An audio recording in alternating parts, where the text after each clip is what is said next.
साल 2023 अपने अंतिम पड़ाव पर है और साल 2024 की शुरुआत होने में बस कुछ ही दिन बाकी हैं। पिछले साल की यादें और आने वाले साल की खुशी का लोगों को बेसब्री से इंतजार है। 2023 में दुनिया में कुछ अच्छी घटनाएं घटी तो कुछ दुखद खबरें भी सामने आईं। साल 2023 में दुनिया की सबसे बड़ी घटनाओं में से एक इसराइल और हमास के बीच जंग है। 7 अक्टूबर को आतंकी संगठन हमास ने इसराइल पर 3 ओर से जोरदार हमला किया था। इस दौरान इसराइल की सीमा की तार फेंसिंग तोड़कर हमास के आतंकी इसराइल की सीमा में घुस गए थे और मौत का तांडव किया था। हिंसात्मक घटनाओं को अंजाम देने के बाद आते वक्त हमास के आतंकी अपने साथ 240 लोगों को बंधक बनाकर ले आए थे, जिनको अस्थायी संघर्ष विराम के बाद छोड़ा गया।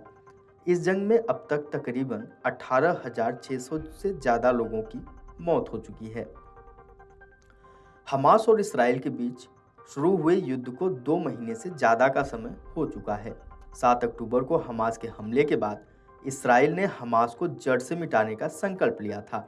इसके लिए इसराइली सेना ने 7 हफ्ते पहले गाजा में ज़मीनी आक्रमण शुरू की, लेकिन इस अभियान में सबसे बड़ी समस्या हमास के सुरंगी जाल की है, जो पूरे गाजा में भूल भुलैया की तरह फैली हुई है।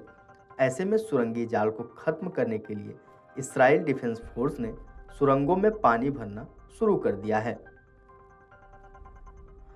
इसराइली सेना दक्षिणी गाजा में हमास के आतंकी ठिकानों पर हमले कर रही है। इसराइल ने 15 दिसंबर शुक्रवार को नए ठिकानों सेजाइया, शेख राडवान, जिटौन, तुफाह और मध्य गाजा में मघाजी के खान यूनिस पर बमबारी की। रिपोर्ट की माने तो दक्षिणी गाजा में इसराइल के हवाई हमले में एक पत्रकार की भी मौत हुई, जबकि उसका सहयोगी घायल हुआ है। इस हमले में करीब 1200 से ज़्यादा इसराइलियों की जानें गई थीं। इस दौरान हमास लड़ा के 240 लोगों को बंधक बनाकर ले गए थे। वहीं इसराइल के जवाबी हमले में करीब 19,000 फलस्तीनियों की मौत हो चुकी है। संयुक्त राष्ट्र का अनुमान है कि गाजा के 24 लाख लोगों में से 19 लाख अपने घरों से विस्थापित हो गए हैं। उनमें आधे बच्चे शामिल हैं।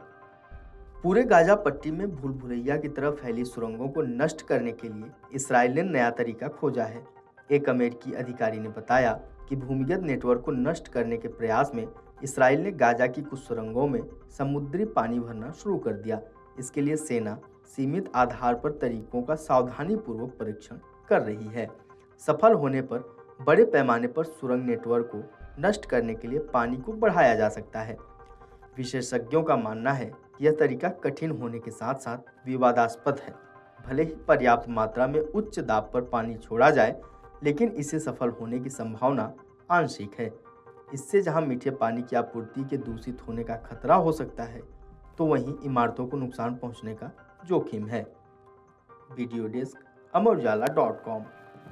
अगर आप ये वीडियो YouTube पर देख रहे हैं तो हमारे चैनल को सब्सक्राइब करें और बेल आइकन को दबाना ना भूलें। अगर आप Facebook पर ये वीडियो देख रहे हैं तो हमारे पेज को लाइक करें।